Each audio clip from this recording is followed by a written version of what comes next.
here run, maybe you guys, some of you perhaps heard me talk about this before, but how many people here run small businesses or are involved with small business? Well, I ask a lot of folks such as yourself, what would happen in your business if you were running on a 1971 base budget? Would you still be in business? How long? 6 months? 1 month? A year? How long would it take? Well, I asked a group of heavy construction contractors that a few weeks ago, and they said give them 6 months maximum, they're out of business. Well, the governor last night in his State of the Commonwealth said that, or he alluded to, I think actually he said it, that we had budget reform last year in Virginia. And I was quoting the Potomac News this morning and saying that that couldn't be farther from the truth, because it couldn't be farther from the truth. We are running on a 1971 base budget. Since 1971, it's been formed by Band-Aids and duct tape, basically. And if anybody here ran their family budgets or their small business budgets on 1971 budgets, they'd be out of business too. But in government, we have this neat thing of raising taxes, and doing that makes it a little bit easier to not have to do any significant budget reform. And the governor last night characterized the tax raising as budget reform, and there's nothing to that whatsoever. And as Chris Bronlick pointed out, we don't have a very transparent budget. In fact, we don't have a transparent budget at all. We have very little budget accountability, and there's many of us that are down there trying to change that. And one important thing to always remember is that government cannot and should not be all things to all people. It just can't. It cannot. And what we find is the more things government tries to do, the more things government does poorly. And we need to make sure that we focus in on the priorities of the people that have elected us, the people that put the revenues into the treasury, and make sure that we do what they want us to do.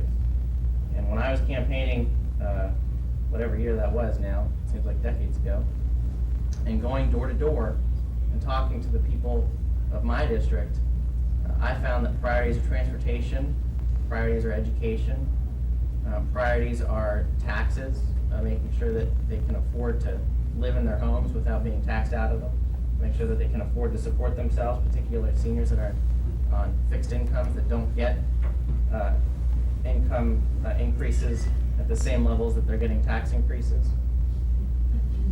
And we need metrics in our budgets so that we can have that accountability and that we can make sure that the people are getting not only what they ask for and what they want, but that every single penny of taxpayer dollars is being spent wisely, because it's not our money.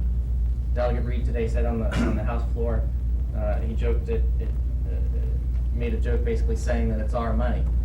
He was of course being facetious, but there are some people down there in Richmond that do believe it's their money, and that's a major, major fallacy.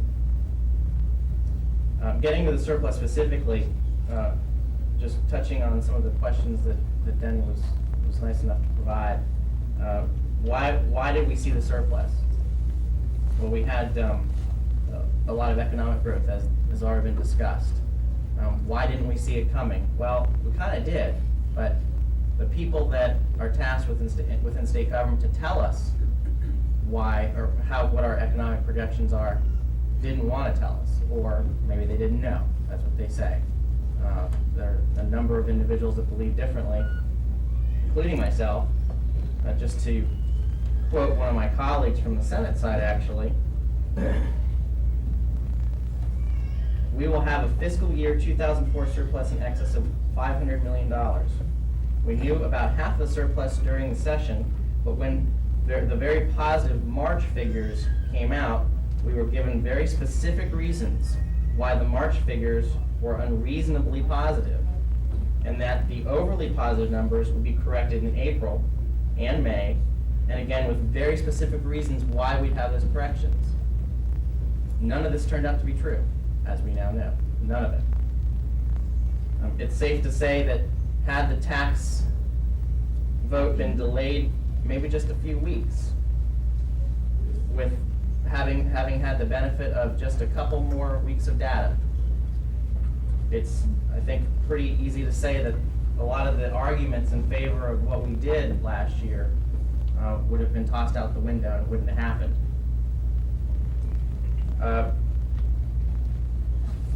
Another question was, is there any disagreement about the size of the surplus? Well, not among most people, and I'm happy to say not among the media, but there are some members of the Senate that have coined a term called unmet needs.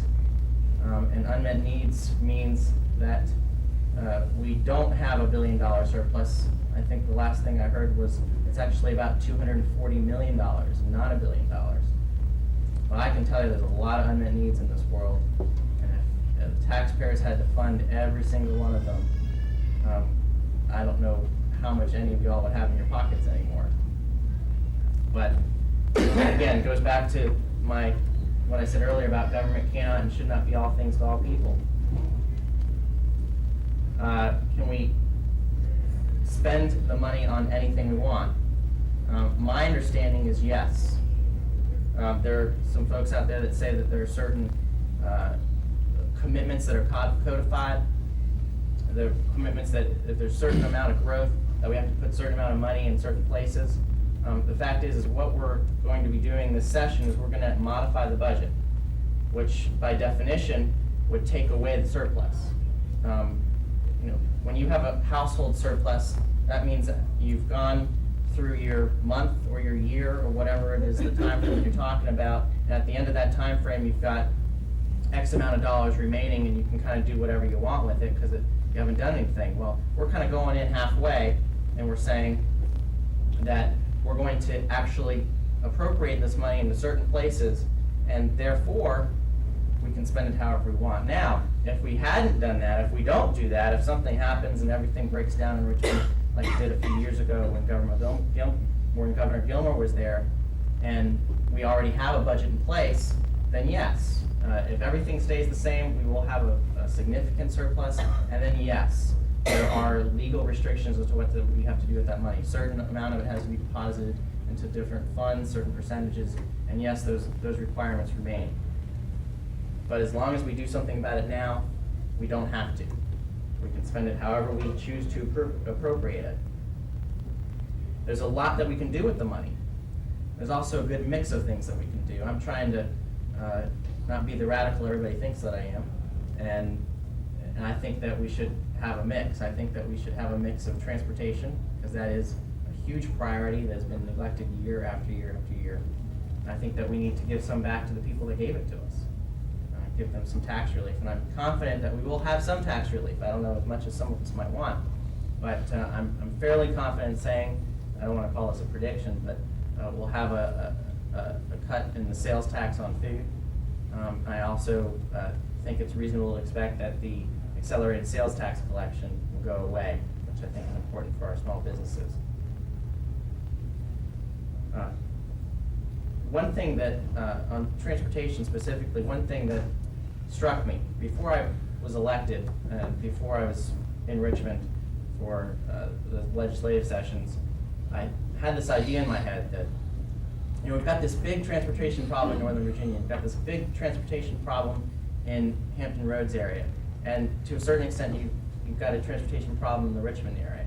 Well, if you take all the Northern Virginia guys, and take all the Hampton guys and gals, and you take all the Hampton Roads guys and gals, and you take one or two of the Richmond folks, you've got more than enough votes to do what you need to do, and whether it's spending the surplus or changing the transportation funding formula, which absolutely needs to be done.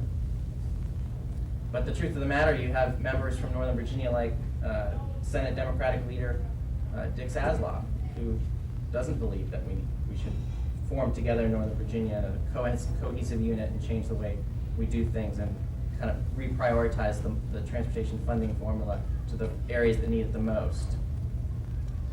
He is advocating other things. And there are other members also that feel the same way in the Northern Virginia delegation alone. So keeping us together is hard enough as it is, and that's why I don't think there's been any real significant changes in these funding formulas.